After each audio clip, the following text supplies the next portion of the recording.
National human rights commission ने Jammu and Kashmir police पर लगे एलिज ह्यूमन राइट्स वायलेशन को लेकर सख्त नोट लिया है और एसएसपी जम्मू को 2 हफ्तों के अंदर एक्शन टेकन रिपोर्ट यानी एटीआर सबमिट करने का डायरेक्शन दिया है।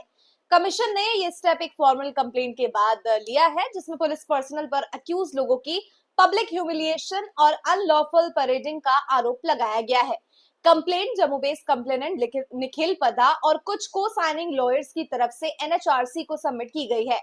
कंप्लेंट में कहा गया है कि पुलिस की तरफ से किए गए कुछ एक्शंस ड्यू प्रोसेस और रूल ऑफ लॉ के खिलाफ है और अक्यूज्ड व्यक्तियों के फंडामेंटल राइट्स और ह्यूमन डिग्निटी को डायरेक्टली अफेक्ट करते हैं।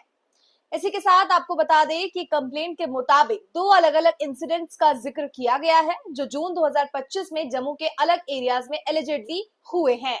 पहला इंसिडेंट 11 जून 2025 को बताया गया है, जिसमें गंग्याल एरिया में पुलिस ऑफिशियल्स ने 3 अक्यूज्ड इंडिविजुअल्स को एलिजेडली हैंडकफ करके पब्लिक के सामने परेड कराया और उनकी पिटाई की।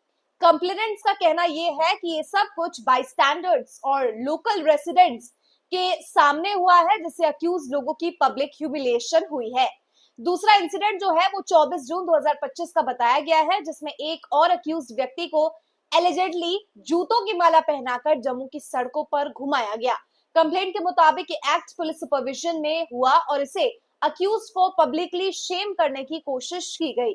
कंप्लेंट में आर्ग्यू किया गया है कि ऐसे एक्ट्स जुडिशियल प्रोसेस को अंडरमाइन करते हैं।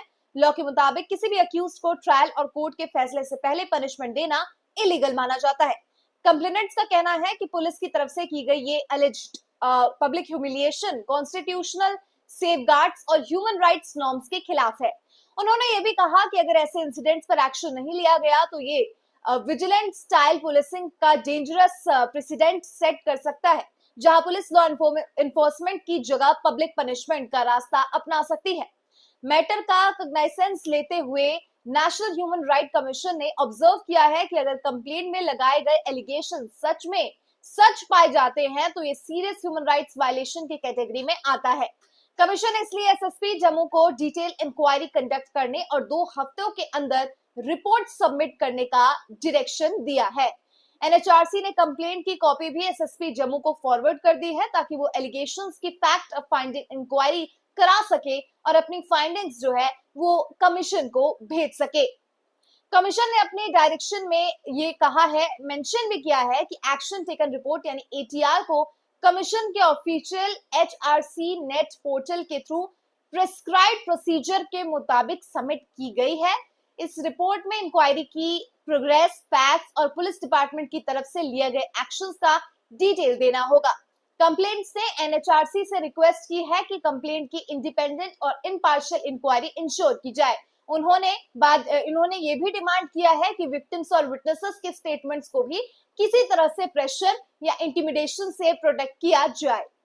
इसके अलावा कंप्लेंट में इन्वॉल्व पुलिस ऑफिशियल्स के खिलाफ डिसिप्लिनरी और लीगल एक्शन की भी मांग की गई है और एलिगेशंस प्रूव हो जाते हैं। Call for training on custodial rights. Complainants ने यह भी सजेस्ट किया है कि पुलिस पर्सनल के लिए custodial rights, human rights standards और अनलॉफुल पुलिसिंग प्रोसीजर्स पर मैंडेटरी ट्रेनिंग प्रोग्राम्स कंडक्ट की जाए ताकि फ्यूचर में ऐसे इंसिडेंट्स जो है उसे रोका जा सके। अब सबकी नजर जो है वो एसएसपी जम्मू की तरफ से भेजी जाने वाली एक्शन टेकन रिपोर्ट पर होगी, जिससे पता चलेगा कि एलिगेशंस पर पुलिस डिपार्टमेंट ने क्या इंक्वायरी की है और क्या स्टेप्स लिए गए हैं इस पूरे मामले पर। आपकी क्या राय है पूरे मामले पर, कमेंट में बताइए।